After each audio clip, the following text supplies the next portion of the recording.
Welcome and thank you for standing by.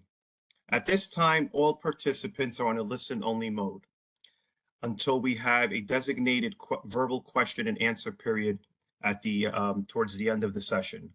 Today's webinar is being recorded. If you have any objections, you may disconnect at this time. Now, I would like to turn the call over to your host, Stacy, from the U.S. Census Bureau. Stacy, you may begin. Thanks, Anthony. Hi all, good afternoon and welcome to today's webinar about the 2020 Census Detailed Demographic and Housing Characteristics File A. That's a mouthful, so going forward today we'll call it the Detailed DHC-A. I'm Stacy Vidal from the Census Bureau's Public Information Office, and I'm joined by two subject matter experts from the Census Bureau's Population Division, Rachel Marks, Chief of the Racial Statistics Branch, and Matthew Spence, Senior Advisor for Disclosure Avoidance. We plan to cover a lot today to help you prepare for next week's release. We know this is a long-awaited product, and with this release, we're excited to go beyond the major race and ethnicity groups or Hispanic origin groups we've already published from the census and provide 2020 statistics for detailed groups. These data will really highlight the rich diversity across our nation. I'll provide some timing information. Rachel will talk about the statistics that will be available, and Matt will talk about what to expect with quality and some things to keep in mind when using the data.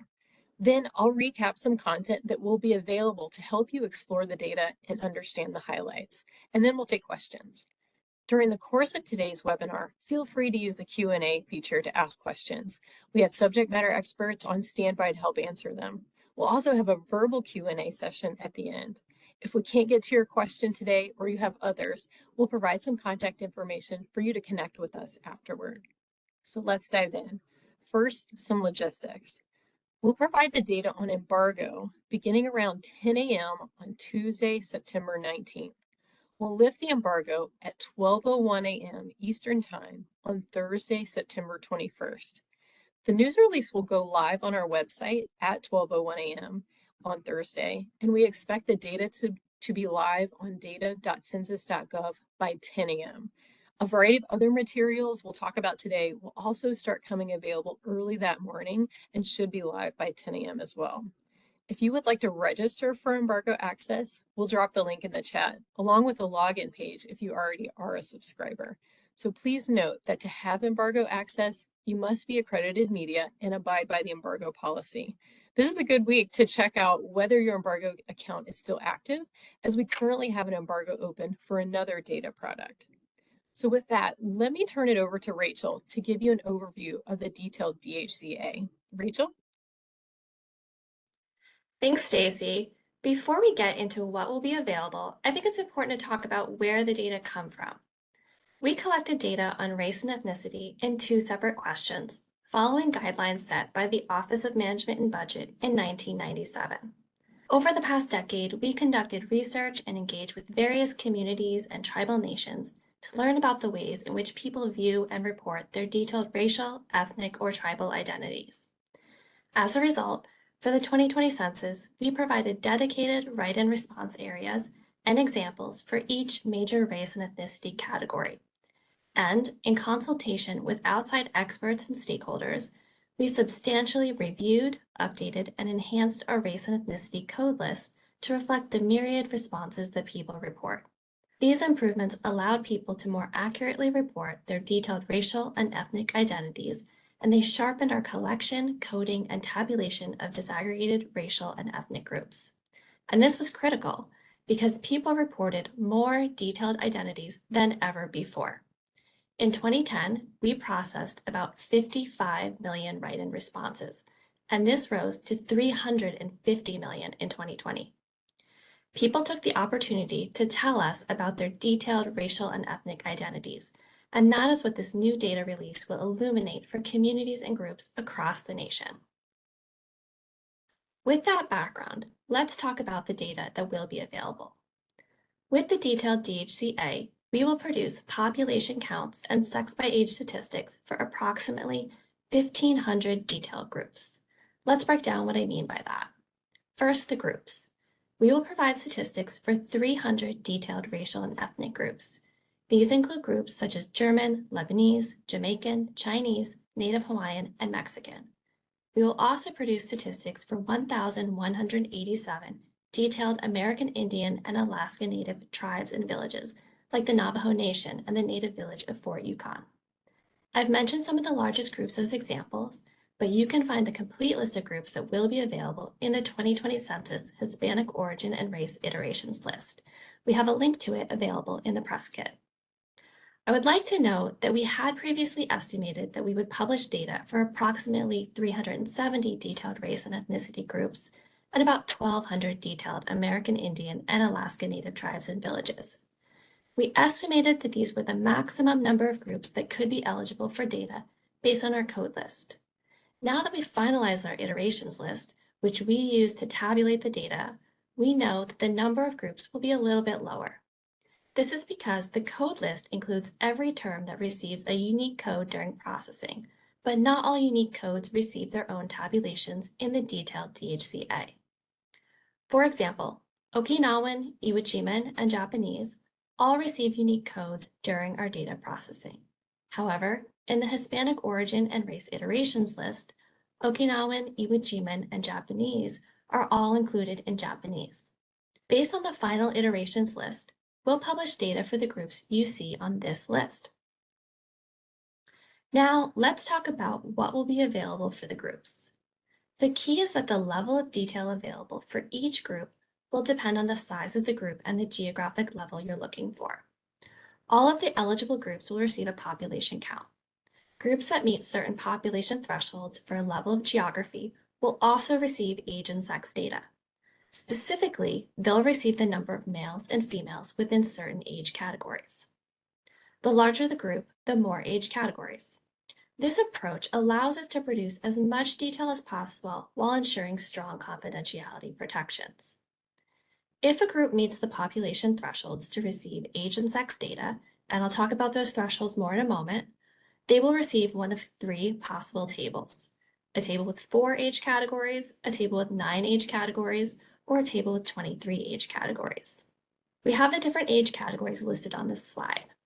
For example, the table with 4 age categories will provide counts for the male and female populations under the age of 18, ages 18 to 44, ages 45 to 64, and 65 and over.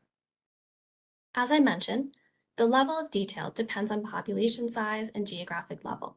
So let's talk about geography next. The Detailed DHC-A will provide data for the nation, states, counties, census tracts, places, think cities and towns, and American Indian, Alaska Native, and Native Hawaiian areas. Now, let's talk about how we determine the level of detail available for each group. First, detailed groups whose national population was less than 50 in the 2010 census will only receive national and state level total population counts. By determining this in advance, we could tailor our confidentiality protections to produce more accurate counts for these small populations. For these groups, a total population count will be available at the national and state levels, but no other data can be produced. For all other groups, that is, groups with a national population of at least 50 in the 2010 census, or that we did not collect data for in the 2010 census, we use an adaptive design process to determine the level of detail available for each group. First, to protect confidentiality, we infuse a small amount of statistical noise in the population count for the group. By noise, we mean small random additions or subtractions. Then we compare the noise-infused population count to our population thresholds to determine the level of age granularity we will report. The smallest groups receive only a population count table for the selected geography. Larger groups receive a total population table and one of the 3 detailed sex by age tables I mentioned. The larger the group, the more age categories will be available in a sex by age data table. This slide shows how many people need to identify as a particular detail group to receive each level of age detail. Note that the thresholds are different depending on the type of geography. For example, according to the ranges in the right column, a county with 3,000 people who identified as Salvadoran will receive a table with 4 age categories for each sex. A county with 8,000 people who identified as Salvadoran would receive a table with 9 age categories in a sex by age table, and a county with 20,000 or more would receive a table with 23 age categories. Unfortunately, we don't have a way of providing you a list of which groups will get which of the sex by age tables. Providing it before the release would reveal the total populations. As you can imagine, it would also be a very complex list considering the 1,500 different groups and all the geographies involved. You may also notice that for a group to receive a total population count at the nation and state levels, there's no population threshold. And at the county, place, census tract, and American Indian, Alaska Native, and Native Hawaiian area levels, a group needs to only have a population count of 22 people in that geographic area to receive a population count. This is an improvement over the 2010 census, when a group needed to have at least 100 people within a geographic area to receive a population count. One other thing you may notice in this slide is that the table also mentions margins of error. Matt will discuss more about those in a few minutes. Data in the detailed DHC-A will also be available for regional race and ethnicity groups, such as European, Middle Eastern or North African, Caribbean, Sub-Saharan African, American Indian, Polynesian, South America, and others. On this slide, we show the thresholds for the regional groups, which are a little bit different from the thresholds for the detailed groups. The thresholds are a bit higher because regional groups tend to be larger in population size than detailed groups. This is because regional groups include multiple detailed groups. The complete list of regional groups is also available in the 2020 Census Detailed DHC-A iterations list. With the 2020 Census, we'll provide population counts for more groups than ever before. These critical data will bring visibility to thousands of detailed racial and ethnic communities across our nation, many of whom have never received statistics from the U.S. decennial census. We provided dedicated write and response areas and examples for each major race and ethnicity group. As I mentioned earlier, we made improvements to our code list after engaging with stakeholders and data users. The addition of these detailed codes gave us the ability to tabulate data for more detailed groups than we have in the past. I'll share just a few quick examples now. In 2010, Sikh was tabulated as Asian Indian, while in 2020, it was tabulated as a unique detailed Asian group.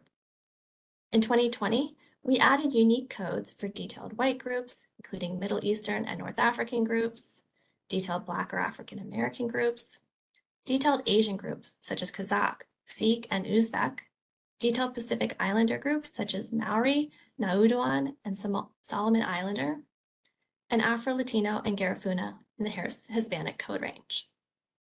Additionally, based on consultation with tribal leaders over the past decade, we removed tribal groupings, and instead, we include data for individual American Indian and Alaska Native tribes. We share many more examples in the blog published today. You can find more information in the code list and referenced in the detailed Race and Ethnicity Crosswalk 2010 to 2020 to learn more about how specific groups were tabulated in both censuses. As I mentioned earlier, we eliminated altogether the minimum population counts required for a group to receive a population count at the national and state levels. This means values of 0, 1, 2, 3 through 99 can appear in national and state totals. In contrast, for the 2010 census, the group had to have at least 100 people to receive a population count, even at the national and state levels. We also reduced the minimum population count required for a group to receive a population count at lower levels of geography. This was reduced from 100 in the 2010 census to 22 for detailed groups and 94 for regional groups in the 2020 census. And finally, I'll mention that in addition to providing data for Hispanic origin groups, the detailed DHC-A will provide data for both the race alone population and the race alone or in any combination population. The race alone population represents the minimum number of people who identified as that group. It includes those who reported only one response, such as only Fijian. The race alone or in any combination population represents the maximum number of people who identified as that group. It includes those who reported only one response, such as Fijian, and also includes those who reported multiple responses, such as Fijian and Japanese, or Fijian and Black or African American. Now I'll turn it over to Matt to talk about data quality and guidance. Matt? Thanks, Rachel. The Census Bureau has long used various statistical safeguards to help us avoid disclosing individual information when we release statistics. This year, we're using a stronger system to protect your 2020 census information against today's cyber threats. With the Detailed DHC-A, we're really trying to maximize the utility and the relevance of the statistics we produce while also meeting our obligations to protect responses. I'm going to talk about a few things. First, I'm going to discuss how we can have confidence in the accuracy and usefulness of the data. I'll also explain some situations where we suppressed data for groups. And finally, I'll provide guidance for calculating numbers like percentages that won't be available in the published tables and guidance for making comparisons between various data sets. So the Detailed DHC-A used an algorithm to protect respondent confidentiality. What do we mean by that? Well, as Rachel mentioned, this algorithm infuses noise, small little random additions or subtractions in the total population counts and the sex by age statistics for detailed race and ethnicity groups and American Indian and Alaska Native tribes and villages. We then determine the level of detail available for a group in the Detailed DHC-A based on population size using those noise-infused counts and which geographic level we're talking about. We also set accuracy targets for how much disclosure avoidance related uncertainty would be in those published statistics. We're calling these targets margins of error, or MOEs. You can think of these MOEs as sort of how close we expect the noise-infused counts to be to the enumerated counts, approximately 95% of the time.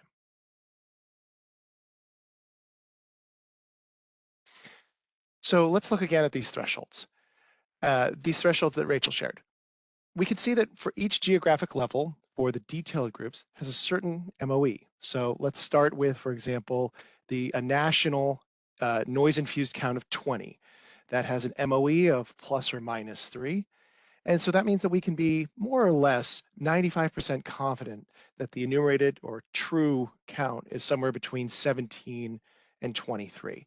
So 95% of the time, usually it's in that range between 17 and 23. Once we release the Detailed DHC-A data, we'll also publish a blog that analyzes some of our internal metrics. These metrics include comparisons of final noise-infused counts to the original or enumerated counts. We'll also be able to show whether these expected MOEs are consistently met.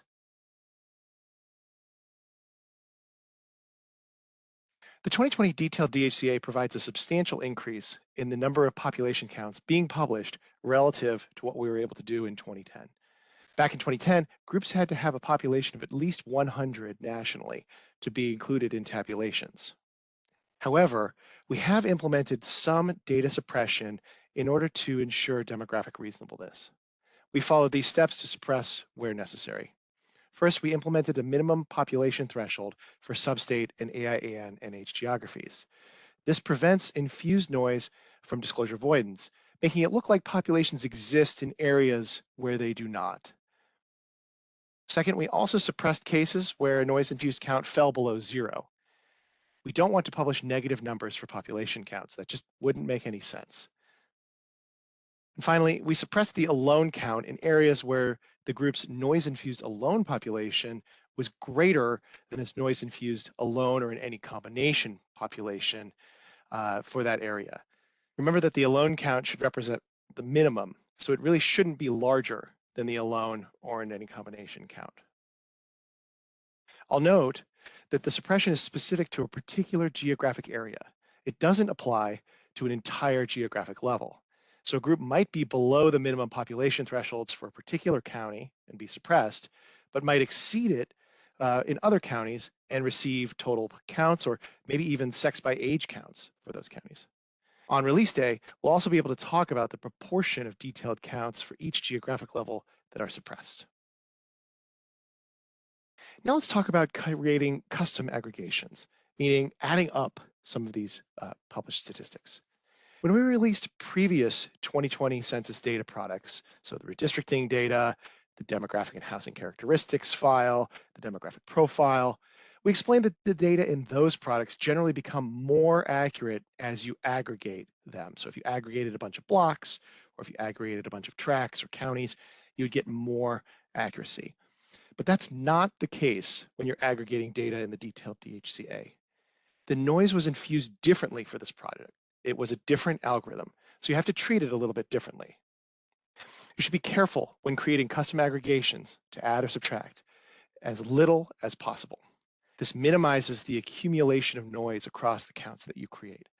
The expected amounts of noise get larger with each additional count you add or subtract. So let's, for example, if you're creating an account for a custom geography, you might want to remove geographies from a larger total, or you might want to add as few geographies as possible.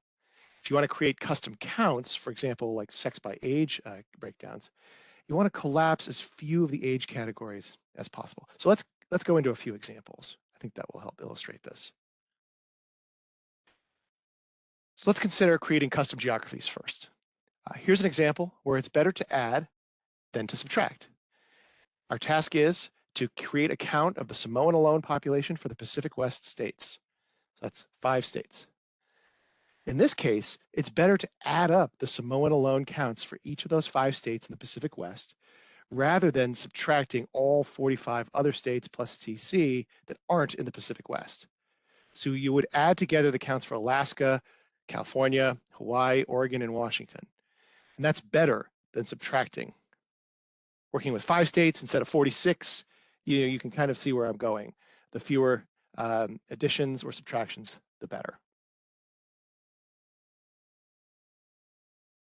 Here's another geographic example where subtracting actually ends up being better. In this example, let's say you want to create a count of the Mexican population for the 10 Arizona counties that are majority urban. In this case, it would be better to remove the 5 remaining counties, Apache, Graham, Greenlee, Navajo, and Santa Cruz, from Arizona state total Mexican population, rather than add together the Mexican population for the 10 majority urban counties. Here you're subtracting 5 instead of adding 10, so you're minimizing the noise in total that you're creating.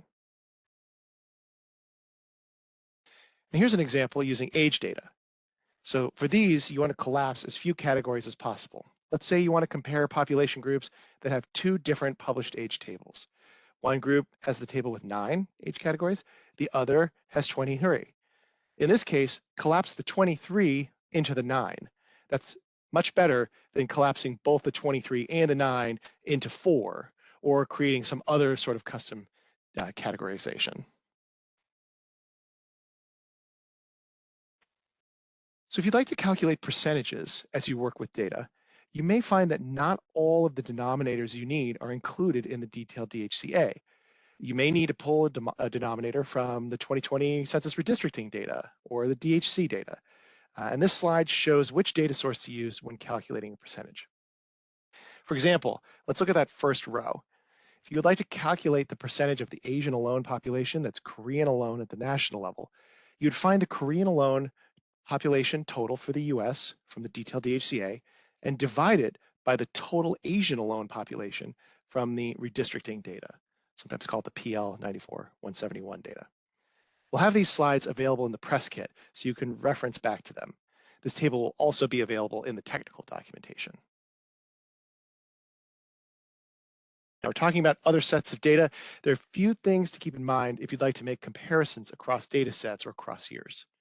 So as Rachel mentioned, we made a variety of improvements to how we collected, coded, and tabulated race data in this decade.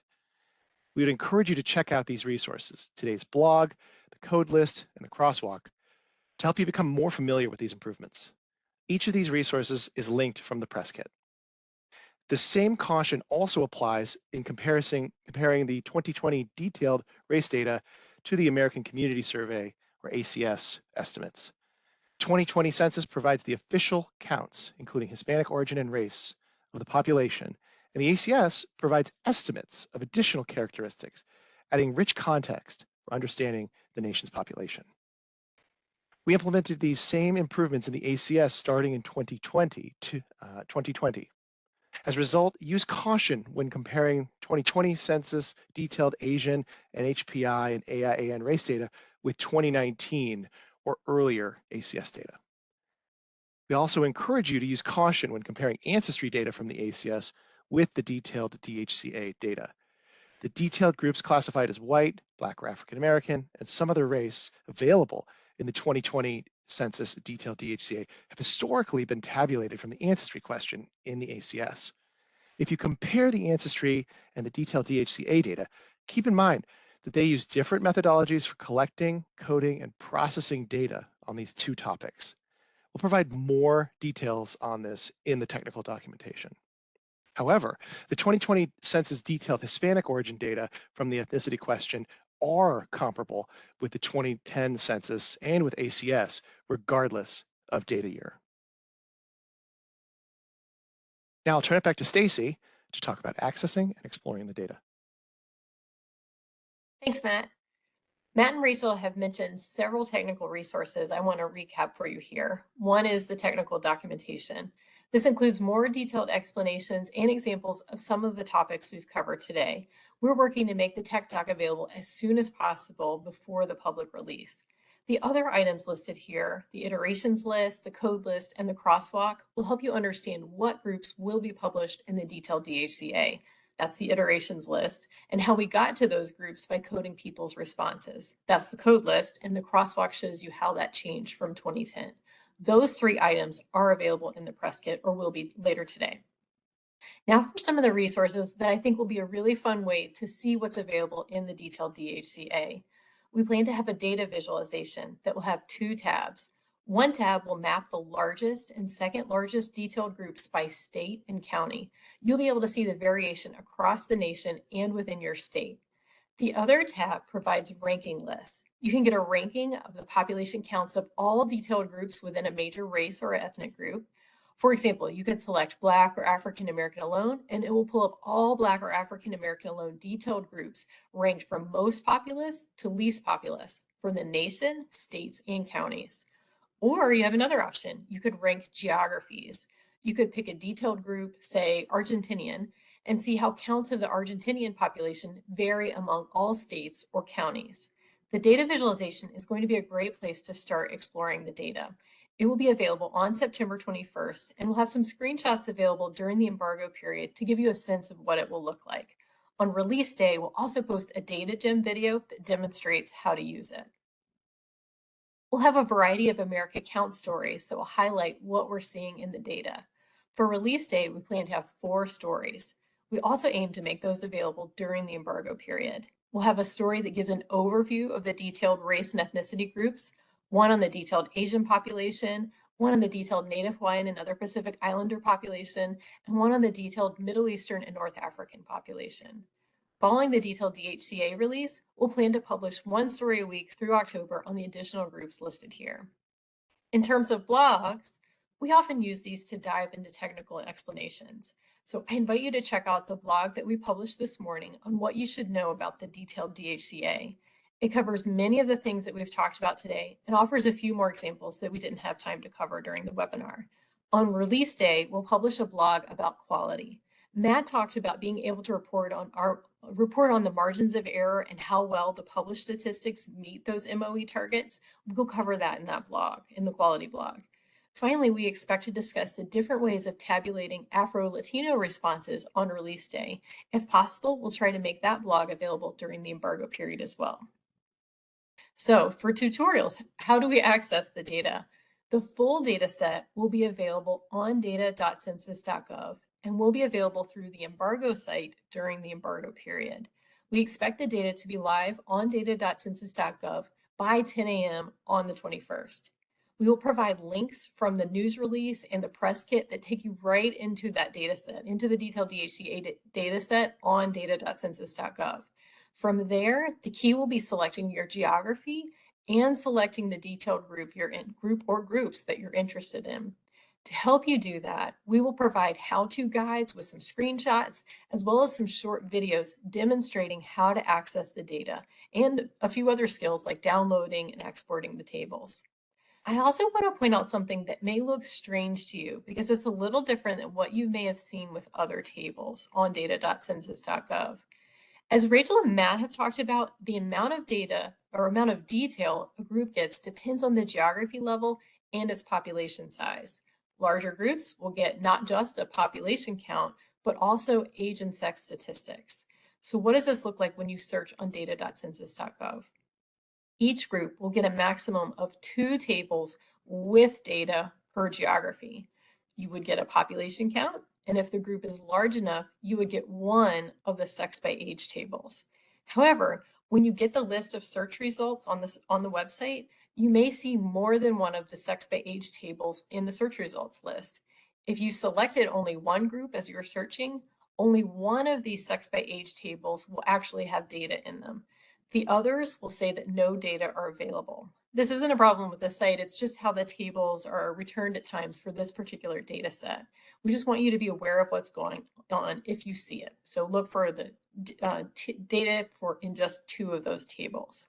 If any of this is confusing, please feel free to reach out to us and we can help walk you through it. I'll give our contact information in just a few moments. We'll also host another webinar on September 25th, entirely dedicated to walking you through finding the statistics on data.census.gov. The technical documentation will also include some examples. Finally, let's recap the timing. The embargo begins at 10 a.m. on Tuesday, September 19th, and it ends, and you may begin publishing stories beginning at 12:01 a.m. on Thursday, September 21st. We expect the data to be live on data.census.gov by 10 a.m.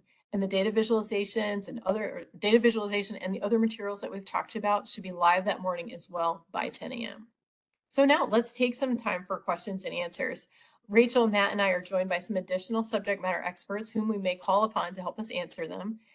If you've already been using the Q&A feature, thank you for that. Our team has been trying to answer those along the way. If we haven't gotten to your question yet, we may answer it out loud here.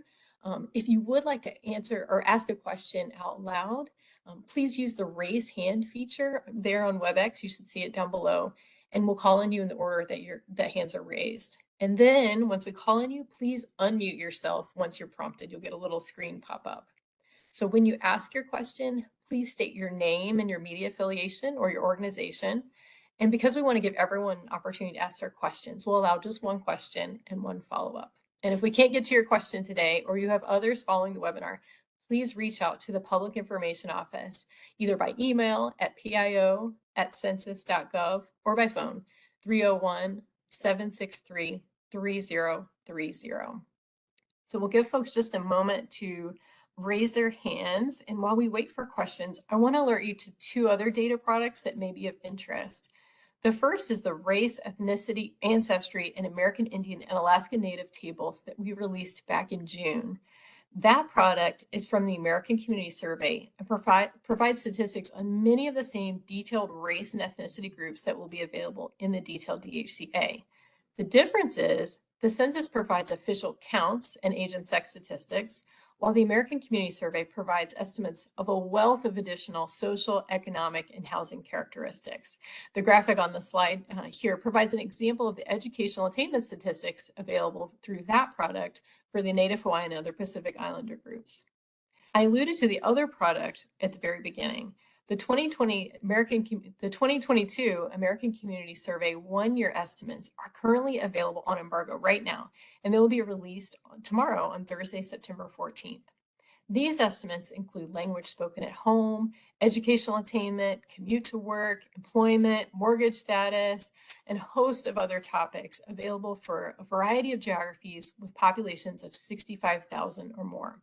In today's press kit, we also link to a fact sheet that gives an overview of how these various demographic data products all compare with each other as far as their topics, their geography, timing, etc.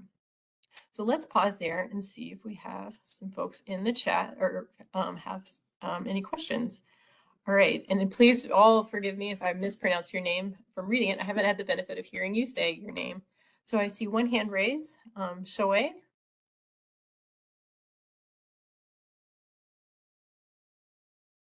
I am currently a T32 research fellow in palliative care and aging at the University of Colorado in Tucson. So in conducting a research project related to the cancer incidence and probability of end-of-life care, I want to access the US Census data 2020.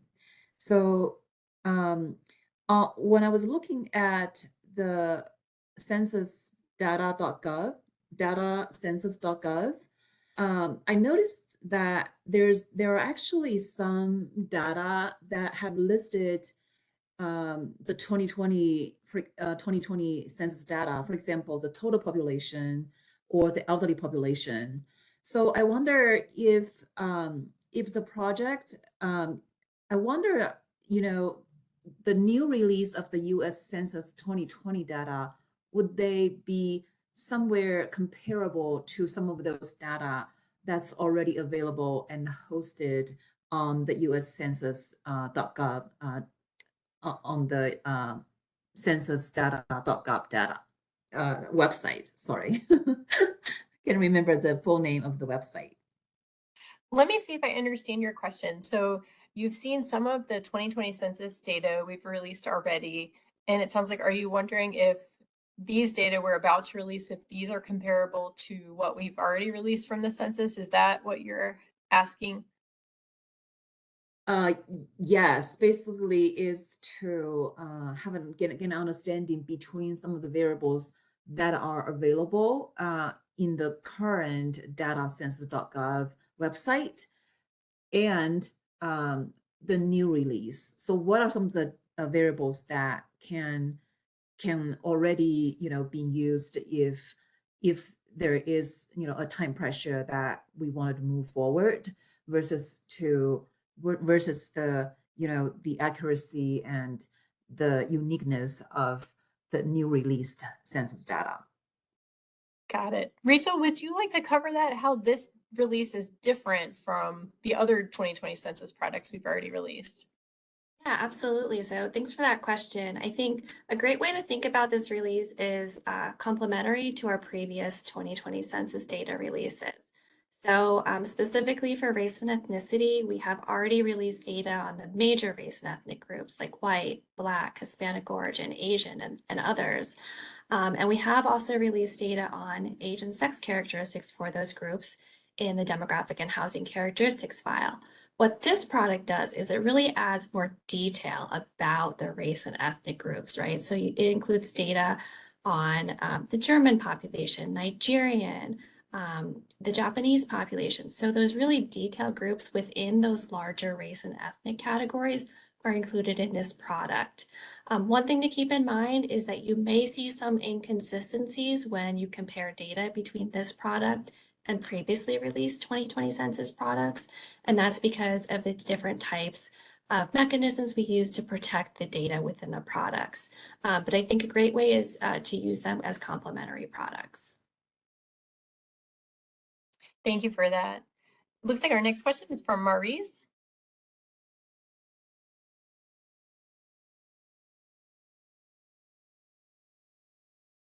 You should be getting a prompt to unmute yourself, and then you may go ahead and ask your question out loud. Stacy, there was a question in the Q&A that I'd like to answer. Can you hear me as now? well. We'll come back to that one just a minute. Yes, Maurice, I can hear you now. Thank you. All right, fantastic. Sorry, I was late to join. First question is, will the deck be made available for download? Yes, it is available now in the press kit. We loaded it right after we got started today. Okay. So our team, maybe if we can drop the link in the chat, maybe that would be helpful too. Yeah, it would be. Okay, second question. Yes. Specifically as it relates, Rachel, to the breakdown, second tier race, ethnicity, will all of this data be available at the census tract level? What are the levels of geography will the data cover? Sure. So thank you for your question. So this product uses an adaptive design. And so what that really means is that we're able to provide more data for groups that are larger, and it allows us to be able to protect the confidentiality of respondents. So not all groups will have data available in all geographic areas. We're really providing data where the groups exist. In the product, we have data for the nation, states, counties, tracts, places, and also American Indian and Alaska Native areas. But those population thresholds that I talked about, they're specific to that geographic area. So a group needs to meet the population threshold within that specific tract in order to get data for that specific group. So you may have instances where a group is getting data for some tracts in a neighborhood, but not others, because that's just not where the population lives. Great, thank you for that. Matt, did you see a question in the chat that you wanted to answer out loud? I do. I see Aaron Raymond asked a question. Can you please reiterate what the caution is you mentioned when comparing the ACS 2020 versus ACS 2019?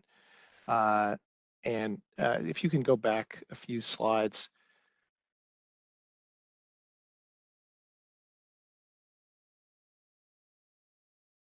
Okay, maybe we can't. Oh, great. Slide 24. There we go.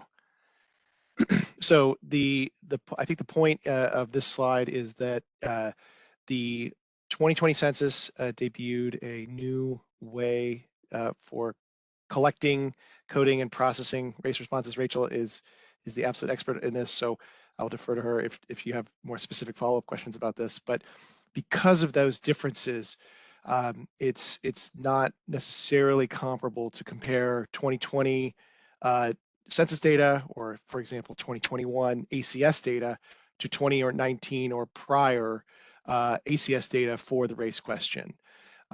Specifically for the AIAN, NHPI, and Asian groups, where the race question was used to calculate detailed counts, for both, both time periods, both 2020 and later, and 2019 and earlier. For white, Black, or African American, and some other race, those detailed groups were not actually available to be calculated or collected via the race question for 2019 and earlier. So those were actually tabulated from the ancestry question, which is a very, that's a very different question. It's collected, it's coded, and processed differently. So again, that even more caution potentially for those groups comparing for the before, 2019 and before versus after 2020 and later. And so, Rachel, if there's anything else you'd like to add, please jump in here. No, I think you covered it perfectly, Matt. Thanks. Thank you for that. All right, let's take our next question. Manson, you unmute your line.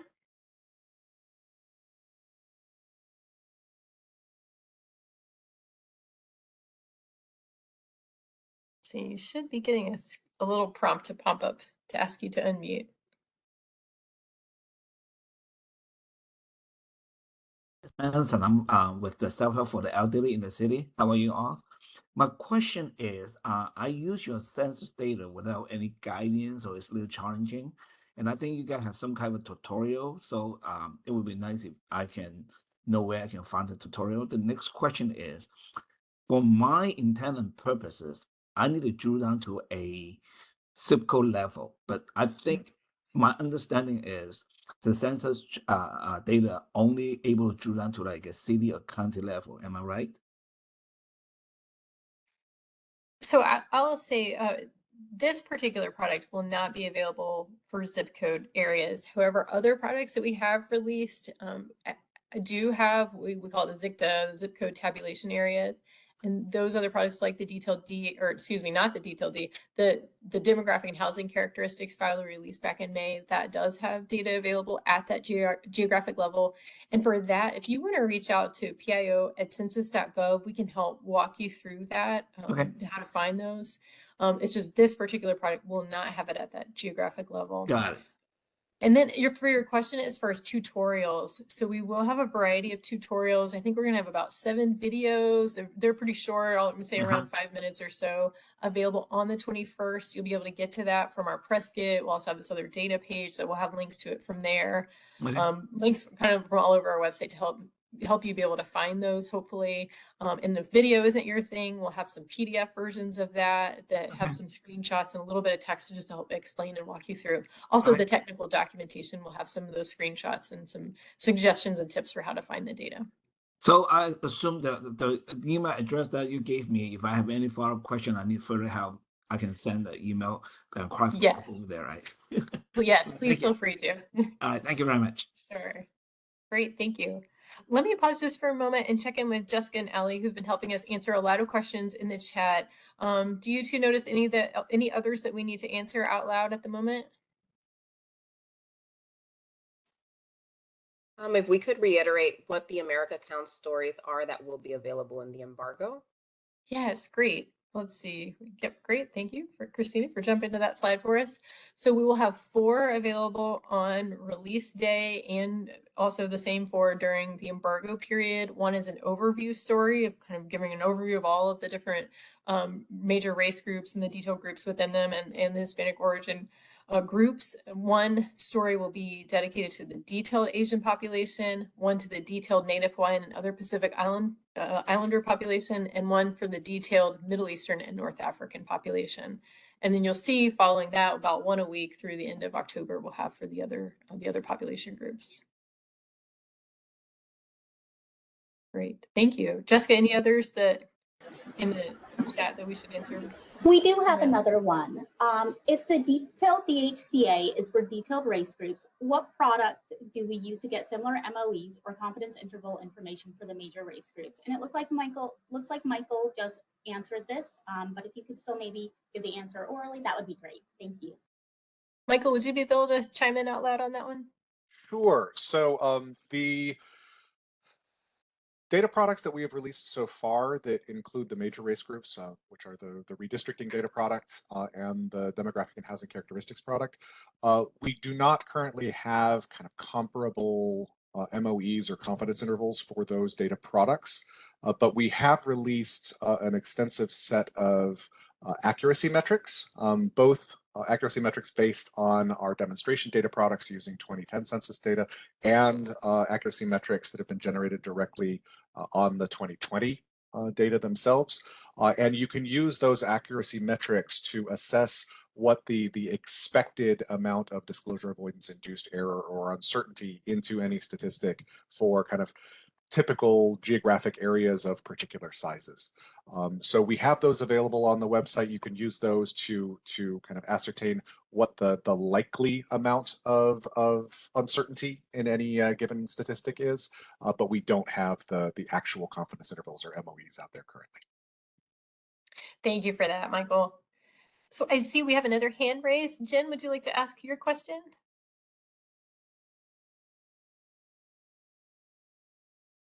To the detailed race ethnicity groups.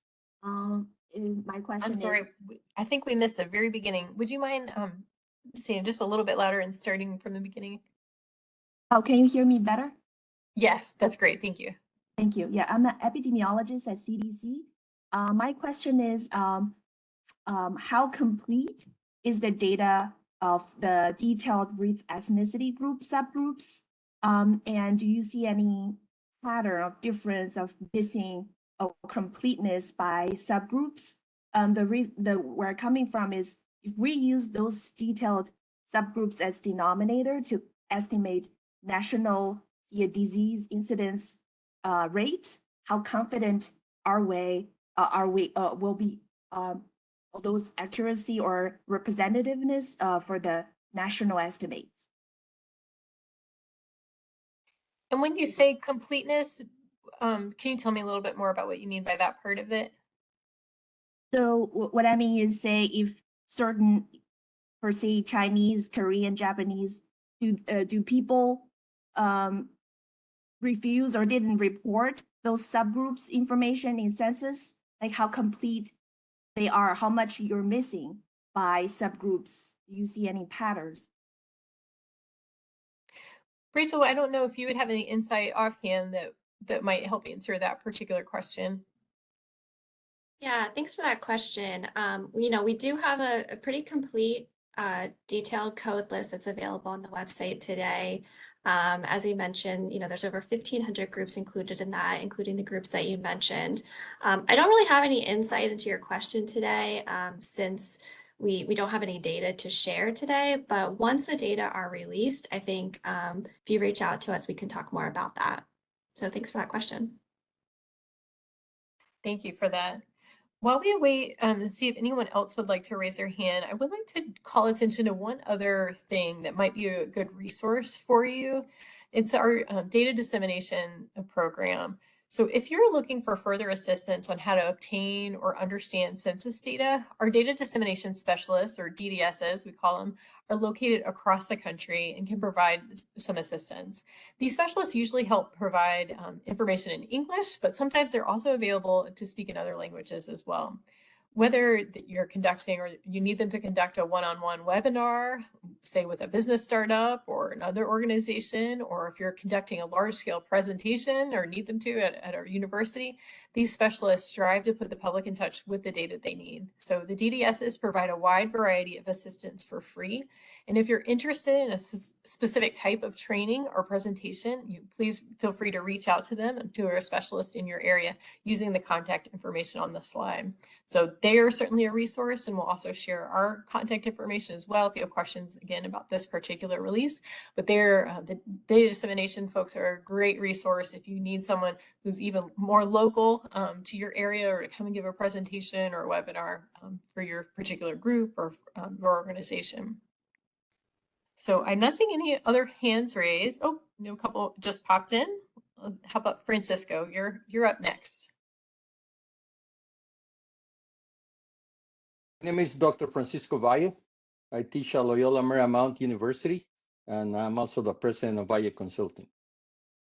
And you mentioned, if I understood correctly, you mentioned that we could compare data from Census 210 and Census 220. Right? But then what happened afterwards with all these different changes? What would you recommend to be the best approach to follow? Thank you. Thank you. Let's see, Rachel or Matt, would one of you like to answer that part? Sure, I can take a stab at it, and then Matt, feel free to jump in. We understand that data users will want to compare data from the 2010 census to the 2020 census. We also want to do that as well. That's just a natural comparison. We just urge you to use caution when doing that. And if you are making comparisons, to be mindful of the changes that we have made to our coding, our processing, the questionnaire design. In particular for this product, some of the nuanced differences we've made to how we've coded certain groups that I mentioned, right? For example, we have a new code for the Sikh population. In 2010, Sikh was coded with Asian Indian and tabulated together. So that could impact the data that you're seeing for 2020 when you compare it back to 2010. So there's a lot of changes that we've made that impact our coding based on conversations we've had with stakeholders over the past decade. So it's important to consider this when you're making comparisons between 2010 and 2020. Matt, I don't know if there's anything you want to add. I think you covered it exactly right. There was one question I just wanted to quickly mention about the planning crosswalk. I think an older link got dropped in the chat, and I'm going to put the more recent one that's not marked as pre-decisional in the chat right now. So I'm going to drop that in there, and hopefully everyone can see it. So that one is the final official data product crosswalk. So I think that's quite helpful as you are looking between 2010, earlier versions of data products and what is being planned for release. So I encourage you to check that out. And I think I'll mention that, so now that's two different items that we've called crosswalks today. So the one Matt just dropped in the chat, and correct me if I'm wrong here, but I think that's the one that will show you the table shells, basically what the different, the population count table or the different sex by age tables will look like. And then we've also talked about another crosswalk today that shows the differences in the code list between 2020 and 2010. So I see another question. Mark, you have your hand raised?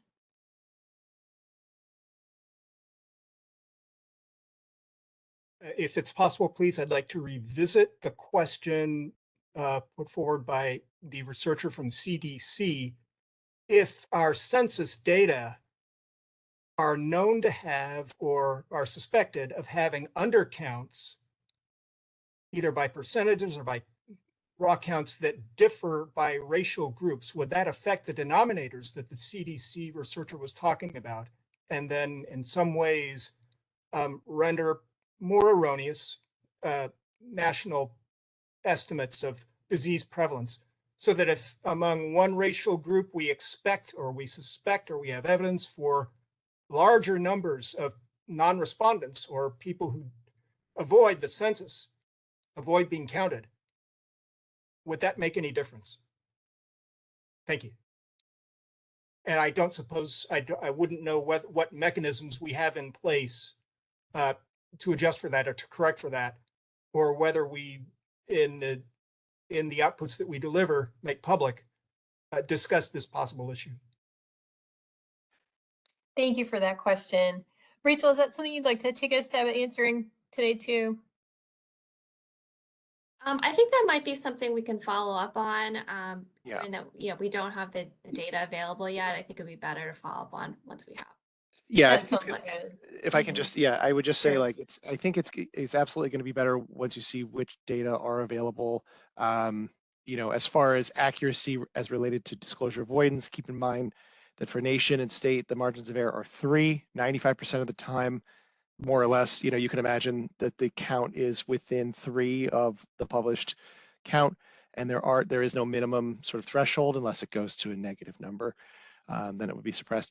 So national and state numbers should be very, very good. Our internal metrics show that the average, distance is quite good, and we'll have a post detailing those average errors, the average amount of noise, coming out with the data. And then I think the question is, about undercounts and overcounts. We don't, as far as I know, we don't publish data on undercounts or overcounts of specific groups. So again, this is about specific detailed race groups like, Chinese alone, Japanese alone, German alone. We don't publish that kind of undercount or overcount data. Our post-enumeration survey and our demographic analysis programs that go into coverage do not go into whether it's undercount or overcount based on these detailed race groups. They only give a flavor of major race groups. So we can let's touch base. I hope you would email pio@census.gov, and then we can sort of email you after the data come out, and we can have a conversation. Yes, definitely feel free to contact us afterward. I'm not seeing any other hands in the chat. Jessica, any other questions in? Well, I'm not seeing any other hands right. Oh, here's one more. Chikaya, would you like to ask your question out loud? And I think this will have to be our last question because of time.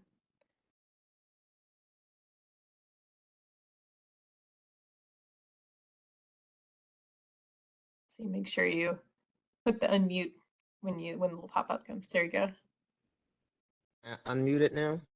Yes, I can hear you now. Thank you. Great. Just one quick question. Did I'm on the page here with the subject matter experts. Does that complete the scope of the people in each of the populations that are covered under race and ethnicity? Did any other kind of SMEs from the general pop weigh in on where you landed on all the different categories and classifications under race and ethnicity? Yes, so these are just the folks we have on the line here to help us answer some questions. But Rachel, would you like to talk about some of the stakeholders and others that we've engaged leading up to the 2020 census? Yeah, absolutely. So like Stacy said, this is just who we have here on our phone. Here at Census, we have a huge team of race and ethnicity experts who help us with this work. But we also work with experts outside of Census. We work with our advisory committees. We do tribal consultations, tribal listening sessions. We engage with stakeholders across a variety of race and ethnicity organizations to ensure that we hear what they're saying and that we're able to incorporate their feedback throughout the entire process, starting with our code list into the development of all the way through the development of our data products. And that engagement is critical to make sure that the products that we produce reflect their needs. Thank you for that. So we're at time, so that's going to wrap up today's webinar. Thank you so much to everyone who joined us and to our presenters, Rachel and Matt. We'll plan to post the, excuse me. We've posted the slides already, but we'll post a recording by the end of the week. And a special thanks to our data users, to the tribal leaders and other stakeholders whom Rachel just alluded to, who provided input over the last decade. With their input, we believe you'll find that the Detailed DHC-A offers a rich source of data about the nation's race and ethnicity groups and tribal nations. We look forward to continuing engagement in the years to come as we continuously improve how we measure race and ethnicity. And if you would like further information, please visit our press kit or reach out to the Public Information Office or our Customer Service Center. And we look forward to next week's release and look forward to your use of the 2020 census data. And finally, we ask that you please fill out the evaluation form that will appear once you exit the webinar. We want to ensure that these sessions are helpful for you. So thank you and good day.